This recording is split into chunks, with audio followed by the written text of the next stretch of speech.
Senator, grocers in Wisconsin across the country are regulated by almost every agency in state government, and the same in the federal government as well as in the local municipality. Just give us your overall thoughts on what Congress can do to reduce that regulatory burden. Well, first of all, they are right to feel overregulated. There have been a number of studies that show that the cost of complying with federal regulations is almost $2 trillion. And to put that in perspective, only 10 economies in the world are greater than $2 trillion. So people are being overregulated, so they're spending more time figuring out how to comply with regulations as opposed to how to make their business successful. You know, how can you grow? How can you produce better products and services?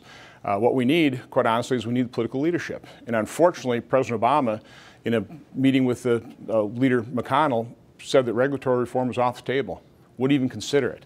Now, what I'm trying to do in our committee is try and pass bills that we agree on. And quite honestly, President Obama may not want to pass regulatory reform, but there are certainly senators in the United States Senate that are, representing states where there are businesses that are being crushed by regulation. So I'm trying to find those areas of agreement.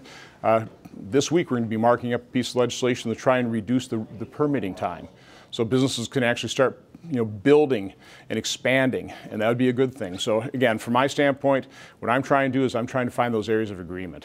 Take a look at a shared purpose. As Chairman of Homeland Security and Government Affairs, we actually came up with a mission statement. It's pretty simple: to enhance the economic and national security of America.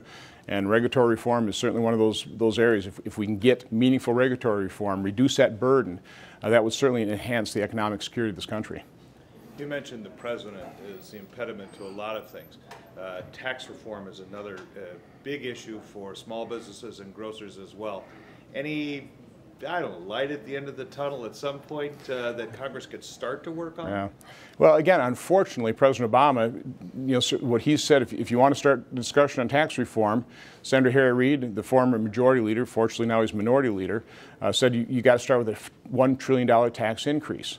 Now, that's not going to help our economy grow and prosper. So it's kind of hard to sit down and try and find areas of agreement on tax reform, which is absolutely crucial. It's necessary. Our tax system is it's a mess. It's so complex. It costs a couple $100 billion a year just to comply with. So what we should be doing with the tax system is, I would like to scrap our current tax system. I don't see how you can reform it. I think you need to scrap it and set up something that I always call elegantly simple. With just a couple of principles: raise the revenue you need, do no economic harm. Stop trying to socially and economically engineer through the tax code. Now, there's a number of ways of doing that.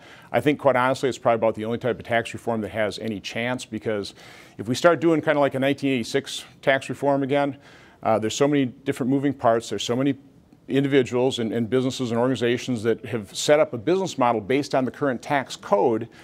There's just such resistance to changing any component of the tax system as it currently stands. So if you lower the rate, start broadening the base, well, then you start talking about, well, we've got to get rid of LIFO, we've got to get rid of mortgage deduction, all these things. I quite honestly don't see it happening. So from my standpoint, we ought to do something paradigm shifting. We ought to be taking a look at something that's going to put us on with a competitive advantage around the world, rather than just trying to cobble something together and call it tax reform, and at the end of the day, it really doesn't have much of an effect. Senator, thank you very much. Thank you.